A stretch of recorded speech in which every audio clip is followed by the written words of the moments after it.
Hello नमस्कार दोस्तों, मैं आदित्य शंकर ठाकुर। आज मैं आपको देश के वैसे मुद्दों के बारे में बताने जा रहा हूं जो देश के हर एक नागरिक को जानना चाहिए। अगर हम सरकार की आलोचना करें तो हम कांग्रेस के चमचे हैं, अगर हम सरकार को सराहे तो हम बीजेपी के अंधभक्त हैं।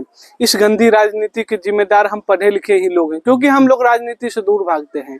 हमें अब आकर हर एक देश के हर एक नागरिक, हर एक पढ़े लिखे युवा नागरिक को अपने देश के राजनीति में सक्रिय रूप से भाग लेना होगा, डायरेक्टली या इनडायरेक्टली, लेकिन भाग तो लेना पड़ेगा। क्योंकि अभी जो राजनीतिक चोर जो बैठे हुए हैं वो आपके हक और अधिकार को मार रहे हैं। हमें अब यहाँ देखना होगा कि हमारे हिस्से की रोटी कौन खा रहा है। अगर हमारे हिस्से की रोटी कोई गरीब, मजदूर या बेसहारा खा रहे हैं, ये हमारे देश के लिए खुशी की बात है और हम भी खुश होंगे जो हमारे हिस्से की रोटी एक गरीब लोग खा रहे हैं। मगर अगर हमें यह पता लगता है कि हमारे हिस्से की रोटी सत्ताधीश खा रहे हैं और उनके अगल बगल बैठने वाले लोग खा रहे हैं, तो हमें इसलिए भी तैयार रहना होगा उनके मुंह से रोटी छीन लेने के लिए। क्योंकि हमें अपने हक और अधिकार की लड़ाई में आगे आना पड़ेगा। हमें और अब सत्ताधीशों से लड़ना पड़ेगा, उन राजनीतिक चोरों से लड़ना पड़ेगा जो हमारे हक और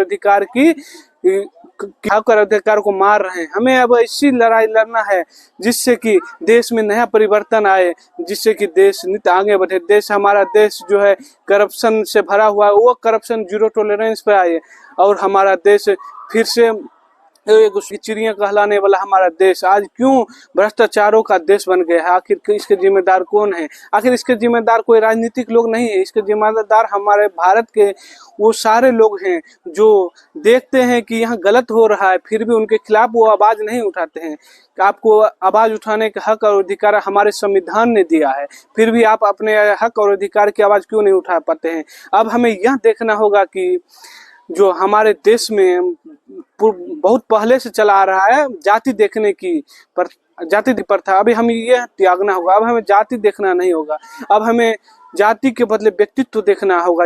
इसलिए क्योंकि अब हमारे हक और अधिकार की बात कौन कर रहा है इसके देखना होगा। अब हमें व्यक्ति विशेष की नहीं, हमें अब अपने अधिकार विशेष की बात करना होगा। क्योंकि व्यक्ति विशेष आते हैं हमारे नामों से, वो आ तो जाते हैं लेकिन हमारे लिए कुछ करते नहीं, वो अपने व्यक्ति विशेष के लिए कर लेते। इसलिए अब हम व्यक्ति विशेष से ऊपर उठकर, जाति विशेष, धर्म विशेष से ऊपर उठकर अब हम अपने अधिकारों की बात करेंगे। अब हमें लड़ना होगा अपने सम्मान के लिए, अब हमें लड़ना होगा अपने स्वाभिमान के लिए, अब हमें लड़ना होगा अपने अधिकार के लिए। क्योंकि नहीं, अगर आज नहीं लड़े तो कल फिर देश संविधान को इस तरह बदल दिया जाएगा कि हम लोग अपनी आवाज को उठा भी नहीं सकते हैं। इसलिए आज आपके पास मौका है, आज आपके पास दोनों पक्ष हैं, सत्ता पक्ष भी है, विपक्ष भी है।